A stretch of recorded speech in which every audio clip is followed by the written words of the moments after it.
भारतीय दर्शन के अनुसार निम्नलिखित में से ज्ञान का कौन सा प्रकार है?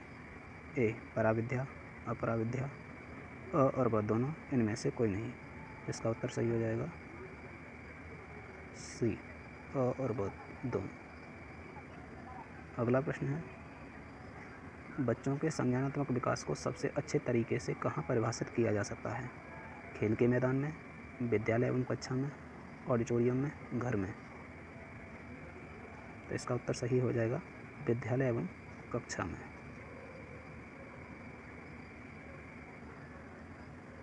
दर्शन की वह शाखा जो ज्ञान व इसकी विधियों से संबंधित है। ए. तर्कशास्त्र, बी. ज्ञान मीमांसा, सी. तत्व मीमांसा, डी. सौंदर्य शास्त्र। तो इसका उत्तर सही हो जाएगा बी. ज्ञान मीमांसा।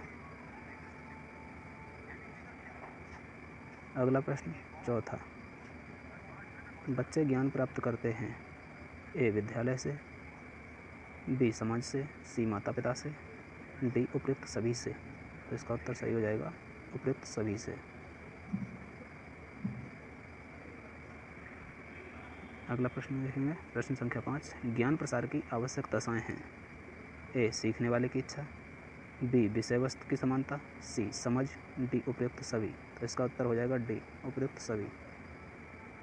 अगला प्रश्न देखेंगे छठा, सूचना है स्थिर स्वरूप, आंकड़ों पर आधारित, व्यवस्थित आंकड़े, उपयुक्त सभी। तो इसका हो जाएगा उत्तर डी. उपयुक्त सभी। अगला प्रश्न देखेंगे, विश्वास का संबंध होता है निश्चितता से, अवास्तविकता से, प्रमाण की आवश्यकता से, इनमें से कोई नहीं। तो इसका उत्तर सही होगा ए. निश्चितता से। अगला प्रश्न, मानव निर्माण की शिक्षा का संप्रत्यय किसने दिया? मानव निर्माण की शिक्षा का संप्रत्यय किसने दिया? ए. गांधी जी, बी. टैगोर, सी. विवेकानंद, डी. अरबिंदो। तो इसका सही उत्तर हो जाएगा सी. विवेकानंद। अगला प्रश्न देखेंगे 9वां, प्राकृतिक परिणामों द्वारा अनुशासन का सिद्धांत किस शिक्षा दर्शन से संबंधित है? आदर्शवाद, प्रकृतिवाद, यथार्थवाद, प्रयोजनवाद। तो इसका उत्तर सही हो जाएगा बी. प्रकृतिवाद। अगला प्रश्न देखेंगे 10वां, सांख्य दर्शन के प्रवर्तक थे ए. गौतम, बी. शंकराचार्य, सी. कपिल, डी. गौड़पाद। तो इसका उत्तर सही हो जाएगा सी. कपिल। अगला प्रश्न 11वां, करिकुलम शब्द की उत्पत्ति किस लैटिन शब्द से हुई है? A. Cure, B. Curare, C. Common, D. Case. तो इसका उत्तर सही हो जाएगा बी. क्यूरेरे से। अगला प्रश्न 12वां, पाठ्य एवं पाठ्य सहगामी क्रियाओं का योग है। ए. लक्ष्य, बी. शिक्षण विधियाँ, सी. पाठ्यचर्चा, पाठ्यचर्या, डी. मूल्यांकन। तो इसका सही उत्तर हो जाएगा सी. पाठ्यचर्या। क्या उत्तर हो जाएगा सही? पाठ्यचर्या।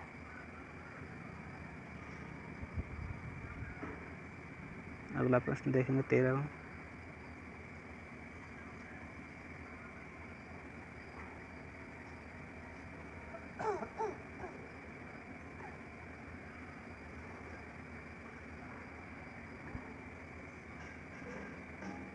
पाठ्यचर्या के दार्शनिक आधार का संबंध है।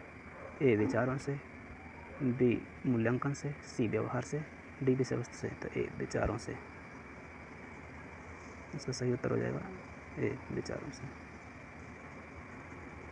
अगला प्रश्न 14वां, पाठ्यचर्या में वे सब क्रियाएं सम्मिलित हैं जिनका हम शिक्षा के उद्देश्यों की प्राप्ति हेतु विद्यालय में उपयोग करते हैं। यह परिभाषा दी है, किसने दी है?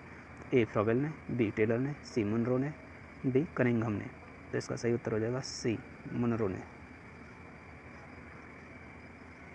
अगला प्रश्न 15वां, पाठ्यचर्या के घटक हैं उद्देश्य, शिक्षण व्यूह रचना, मूल्यांकन, उपयुक्त सभी।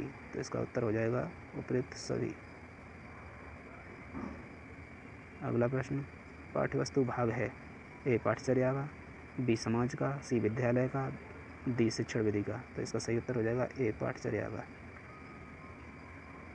अगला उत्तर 17वां प्रश्न देखेंगे, कौन सा पाठ्यचर्या का प्रारूप विषय वस्तु पर आधारित है?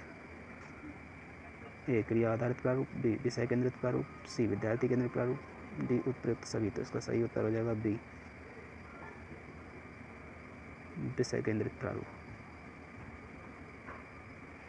18वां देखें, क्रिया आधारित पाठचर्या के पिता कहे जाते हैं JF केर, B मनरो, जॉन डीवी और D रॉस। तो इसका उत्तर सही हो जाएगा C, जॉन डीवी।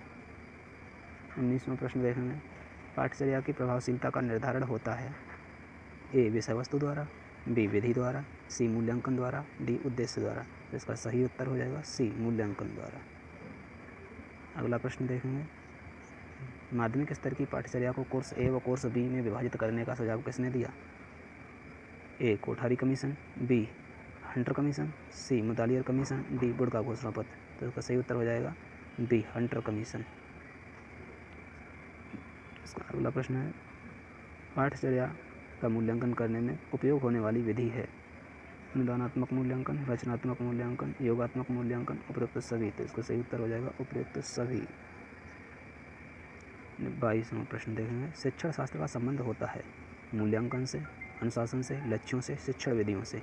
तो D शिक्षण विधियों से।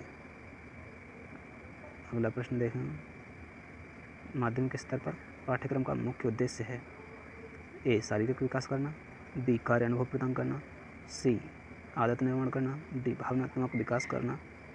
मतलब B सही हो जाएगा इसका, कार्य अनुभव प्रदान करना।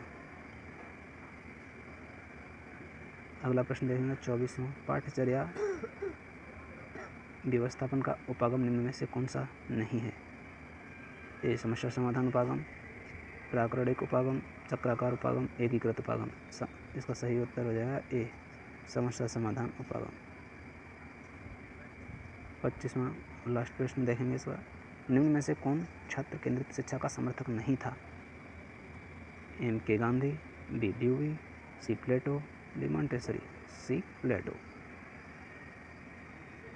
आज के लिए बस इतना ही। Thank you for watching.